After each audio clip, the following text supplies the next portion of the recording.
By 1785, the Queen's image had grown so tarnished that no one believed her when she became the innocent victim of an outrageous swindle by a group of thieves with connections to Versailles. An elaborate diamond necklace was the prize. Les joailliers de la couronne avaient constitué un collier de 2842 carats et avec des pierres d'une eau extraordinaire. Estimé aujourd'hui, disons que ça ferait 7 millions d'euros. Et ils ont essayé de le vendre dans toutes les cours d'Europe. Personne n'en voulait, c'était trop cher, ce bijou fabuleux. They offered the necklace to the Queen, but tempting as it was, the price was too steep. She refused to buy it. Now, without the knowledge of the Queen or the jewelers, the swindlers made their first move. They concocted an elaborate scheme to lure a gullible clergyman into advancing money to buy the necklace for her. The most important clergyman in France, His Eminence, the Cardinal de Rohan.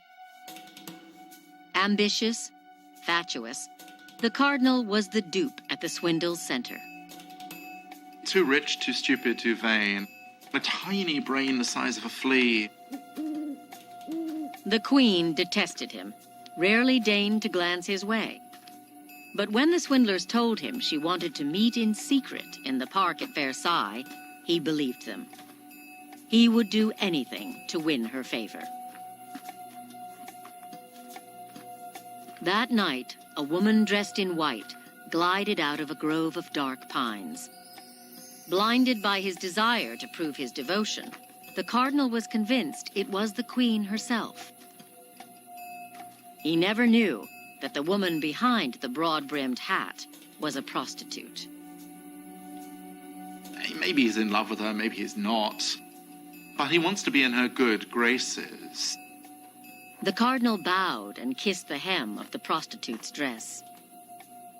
"You may now hope," she said mysteriously, "that the past will be forgotten." Then, fearing she would be found out, she fled. That was all. But it was enough to make the Cardinal rapturous, convinced that he was now a favorite of the Queen. The swindle had begun.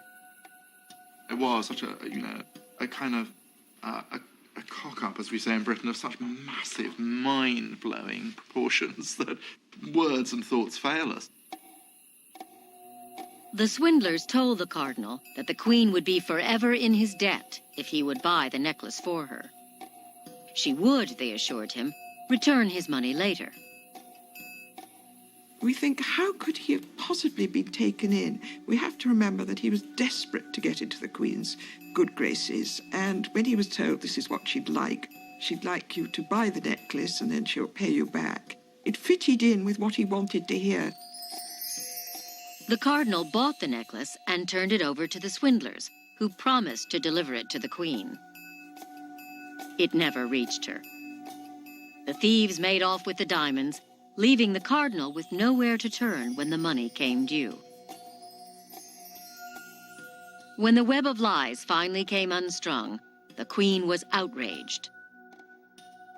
The King summoned the Cardinal to Versailles' splendid Hall of Mirrors, gave the orders for his arrest, and put him on trial, accused of conspiring to steal the necklace.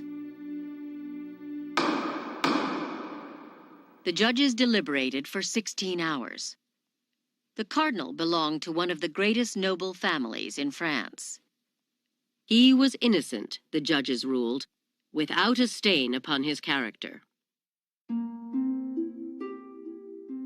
The Queen could not hide her sorrow. Although she was innocent, poisonous rumors had denounced her as the guilty party, who had coveted the necklace and had urged the Cardinal to buy it for her. She wrote a friend, "Come and weep with me.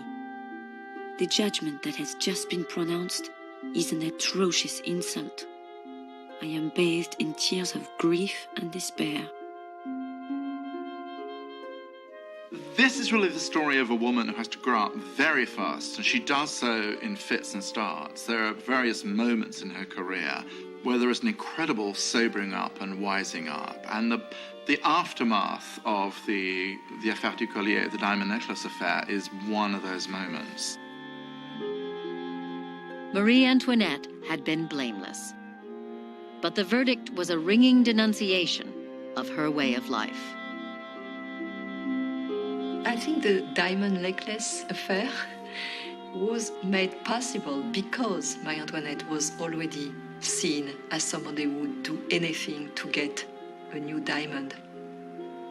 It's because Marie Antoinette was seen as a frivolous woman that the necklace affair could exist. The diamond necklace affair was a turning point for Marie Antoinette. She was condemned at that time, and she was condemned forever.